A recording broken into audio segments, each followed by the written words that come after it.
ನನ್ನ ಹೆಸರು ವಿಮಲಾ. ನಾವು ಚೆನ್ನೈ ಕೊಳತೂರು ಭಾಗದಲ್ಲಿದ್ದೀವಿ. ನಮಗೆ ಮದುವೆಯಾಗಿ ಒಬ್ಬ ಮಗಳಿದ್ದಾಳೆ. 18 ವರ್ಷದಿಂದ ನನಗೆ ಸೈತಾನನ ಹೋರಾಟ ಇತ್ತು. ಶುಕ್ರವಾರ, ಮಂಗಳವಾರ, ಅಮಾವಾಸ್ಯೆ, ಹುಣ್ಣಿಮೆ ಈ ಥರ ಟೈಮಲ್ಲೆಲ್ಲ ನನಗೆ ಹುಷಾರೇ ಇರಲ್ಲ. ಬೆಳಗ್ಗೆ ಎದ್ದೇಳಬೇಕಾದ್ರೆ ಶರೀರ ಒಂಥರ ಬಲಹೀನವಾಗಿರುತ್ತೆ, ವೆಯ್ಟ್ ಆಗಿರುತ್ತೆ, ತುಂಬ ದ್ವೇಷ, ಕೋಪ ಬರುತ್ತೆ.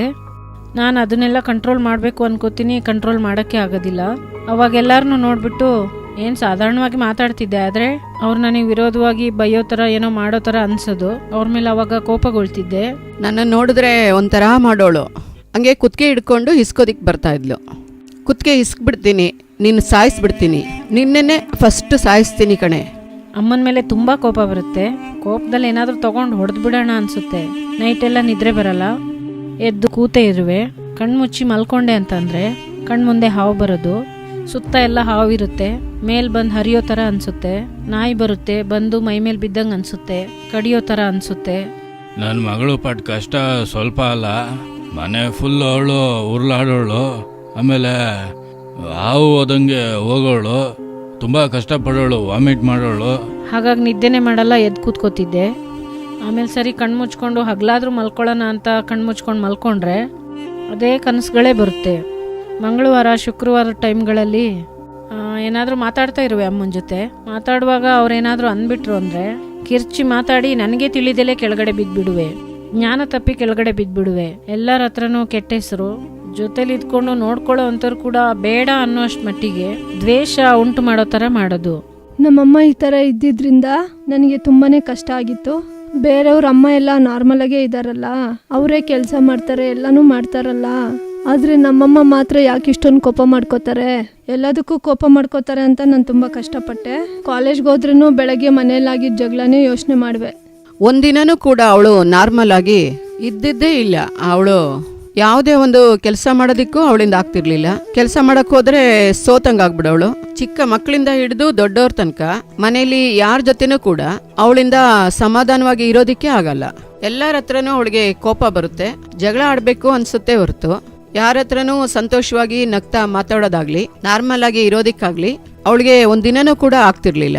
ತುಂಬ ಸಾರಿ ಈ ಥರ ಎಲ್ಲ ಮನೇಲಿ ಏನಾದರೂ ಸಮಸ್ಯೆ ಮಾಡಿಬಿಟ್ಟೆ ಅಂತಂದರೆ ಒಬ್ಬಳೇ ಹೋಗಿ ಕೂತ್ಕೊಂಡು ರೂಮಲ್ಲಿ ಅಳ್ತಾ ಇರುವೆ. ಕೋಪ ಮಾಡಬಾರ್ದು ಅನ್ಕೋತೀನಿ, ಕೋಪ ಮಾಡ್ಕೋತೀನಿ, ಯಾರಿಗೂ ಕೋಪ ಬರೆಸ್ಬಾರ್ದು, ಅಮ್ಮಂಗೆ ಈ ಥರ ಮಾತಾಡಬಾರ್ದು, ಅಪ್ಪಂಗೆ ಈ ಥರ ಮಾತಾಡಬಾರ್ದು ಅನ್ಕೋತೀನಿ. ಆದರೆ ಆ ಥರ ಇರೋಕ್ಕೆ ಆಗಲ್ಲ. ಈ ಥರ ಸಮಸ್ಯೆಲಿರುವಾಗ ಪ್ರಾರ್ಥಿಸೋಣ ಬನ್ನಿ ಕಾರ್ಯಕ್ರಮನ ನಾವು ಯಾವಾಗಲೂ ನೋಡ್ತಾ ಇರುವಿ. ಕೊರೋನಾ ಟೈಮಲ್ಲಿ ಯಾವಾಗ ಸ್ಟಾರ್ಟ್ ಮಾಡಿದ್ರೋ ಅವಾಗ್ಲಿಂದಲೂ ನಾವು ಪ್ರಾರ್ಥಿಸೋಣ ಬನ್ನಿ ನೋಡ್ತಾನೆ ಇರ್ತೀವಿ. ಆ ಥರ ನೋಡುವಾಗ 2023 ಆಗಸ್ಟ್ ಫಸ್ಟ್ ವೀಕಲ್ಲಿ ಅದ್ಭುತ ಮಹೋತ್ಸವ ಅಂತ ಹಾಕಿದ್ರು. ಅವತ್ತು ಅಮ್ಮ ಹೇಳಿದ್ರು, ಇವತ್ತು ಬೆಳಗ್ಗೆಯಿಂದ ನೀನು ಫಾಸ್ಟಿಂಗ್ ಇರು, ಫಾಸ್ಟಿಂಗ್ ಇದ್ದಿವತ್ತು ಪ್ರಾರ್ಥನೆ ಮಾಡೋಣ, ದೇವರು ಖಂಡಿತ ಇವತ್ತು ನಿನಗೊಂದು ಬಿಡುಗಡೆ ಕೊಡ್ತಾರೆ ಅಂತ. ಆಮೇಲೆ ಸಂಜೆ ಪ್ರೇಯರ್ ಬರುತ್ತಲ್ಲ ಅಂತ ಸಂಜೆ ಕೂತ್ಕೊಂಡು ಪ್ರೇಯರ್ ನೋಡ್ತಾ ಇದ್ವಿ.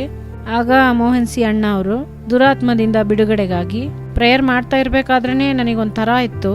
ಒಂದೊಂದು ಮನೆಯೊಳಗೂ ಯೇಸುವಿನ ರಕ್ತವನ್ನ ಪ್ರೋಚಿಸಿ ನಾನು ಪ್ರಾರ್ಥಿಸುತ್ತೇನೆ. ದುಷ್ಟ ಮಂತ್ರ ಶಕ್ತಿಗಳು ಸುಟ್ಟು ಹೋಗಲಿ, ತಗಡುಗಳು ಸುಟ್ಟು ಹೋಗಲಿ ಯೇಸುವಿನ ನಾಮದಲ್ಲಿ. ದುರಾತ್ಮಗಳು ನೀಗಲಿ, ಭಯದ ಆತ್ಮಗಳು ಯೇಸುವಿನ ನಾಮದಲ್ಲಿ ನೀಗಲಿ. ದುಷ್ಟ ಹಾವಿನ ಆತ್ಮಗಳನ್ನು ಕತ್ತರಿಸುತ್ತೇನೆ ಯೇಸುವಿನ ನಾಮದಲ್ಲಿ. ಮಂತ್ರದಲ್ಲಿ ಕ್ರಿಯೆ ಮಾಡುವಂತ ಕೋತಿಯ ಆತ್ಮವನ್ನು ಗದರಿಸುತ್ತೇನೆ ಯೇಸುವಿನ ನಾಮದಲ್ಲಿ.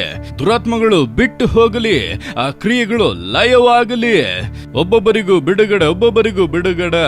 ನನ್ನ ಒಳಗಡೆಯಿಂದನೇ ಏನೋ ಒಂದು ರೀತಿಲಿ ಸೌಂಡು, ಏನೋ ಒಂಥರ ಬೆಕ್ಕು ಕಿರ್ಚಿ ಸೌಂಡ್ ಮಾಡೋ ಥರ, ಆ ಥರ ಹತ್ಕೊಂಡು ನಾನು ಸೌಂಡ್ ಮಾಡಿ ಕೆಳಗಡೆ ಬಿದ್ದುಬಿಟ್ಟೆ. ಆ ಥರ ಕೆಳಗಡೆ ಬಿದ್ದೆದ್ಮೇಲೆ ನನ್ನೊಳಗೆ ಒಂಥರ ಆಶ್ಚರ್ಯವಾಗಿತ್ತು, ಮನಸ್ಸಿಗೆ ತುಂಬಾ ಸಂತೋಷವಾಗಿತ್ತು, ಶರೀರ ಎಲ್ಲ ತುಂಬ ಹಗುರ ಆದಂಗೆ ಅನ್ನಿಸ್ತು. ಅದಾದ್ಮೇಲಿಂದ ನೋಡಿದ್ರೆ ಈ ಮಂಗಳವಾರ, ಶುಕ್ರವಾರ, ಈ ಅಮಾವಾಸ್ಯೆ, ಹುಣ್ಣಿಮೆ ಏನ್ ಬಂದ್ರು ಇವಾಗ ಭಯ ಪಡೋದೇ ಇಲ್ಲ. ಎಲ್ಲರ ತರ ನಾರ್ಮಲ್ ಆಗಿ ಇದೀನಿ. ಹಾಗೇನೆ ಜಗಳ ಮಾಡ್ಕೊಂಡು ಕೆಳಗಡೆ ಬಿದ್ರೆ ನಾನು ಹಾವು ತರ ಎಲ್ಲ ಆಡುವೆ, ಆದ್ರೆ ಆತರ ಯಾವುದೇ ಕಾರ್ಯಗಳು ಇವಾಗಿಲ್ಲ. ಇವಾಗ ಚೆನ್ನಾಗಿದ್ದಾಳಯ್ಯ, ಈಗ ಅವಳು ಚೆನ್ನಾಗಿದ್ದಾಳೆ. ಈಗ ಅವಳಿಗೆ ಕೋಪ ಇಲ್ಲ, ದ್ವೇಷ ಇಲ್ಲ. ಈಗ ಅವಳಿಗೆ ಯಾವುದೇ ತರ ಸಮಸ್ಯೆನೂ ಇಲ್ಲ. ತುಂಬ ನಾರ್ಮಲ್ ಆಗಿ ಯಾವ ಥರ ಇರ್ತಾರೋ ಆ ಥರ ಬದಲಾದ್ರು ನನಗೆ ತುಂಬ ಸಂತೋಷ. ನಮ್ಮಮ್ಮನ್ನ ಆ ಥರ ನೋಡಿ ಇವಾಗ ಈ ಥರ ನೋಡೋಕ್ಕೆ ತುಂಬ ಸಂತೋಷ. ಇವಾಗ ಕನ್ಸಲ್ಲಿ ಹಾವು ಬರೋ ಥರ ಸ್ವರೂಪ ಬರೋದು, ರೂಪ ಬರೋದು, ಇವಾಗ ಅದೇನು ಕೂಡ ಇಲ್ಲ. ಈ ಕಳೆದ 3 ತಿಂಗಳಿಂದ ದೇವ್ರು ನನಗೆ ಪೂರ್ಣ ಬಿಡುಗಡೆ ಕೊಟ್ಟಿದ್ದಾರೆ. ಚೆನ್ನಾಗಿ ಊಟ ಮಾಡ್ತೀನಿ, ಮಲಗ್ತೀನಿ, ಆಕ್ಟಿವ್ ಆಗಿದ್ದೀನಿ. ಹಾಗೆ ಚೆನ್ನಾಗಿ ಪ್ರೇಯರ್ ಮಾಡೋದಕ್ಕೆ, ಬೈಬಲ್ನ ಓದೋದಕ್ಕೆ ದೇವ್ರು ಇವಾಗ ಕೃಪೆ ಕೊಟ್ಟಿದ್ದಾರೆ. 18 ವರ್ಷ ಸೈತಾನನ ಹೋರಾಟದಲ್ಲಿದ್ದ ನನಗೆ ಪೂರ್ಣ ಬಿಡುಗಡೆ ಕೊಟ್ಟಂತ ಯೇಸಪ್ಪನಿಗೆ ಕೋಟ್ಯಾನುಕೋಟಿ ಸ್ತೋತ್ರ.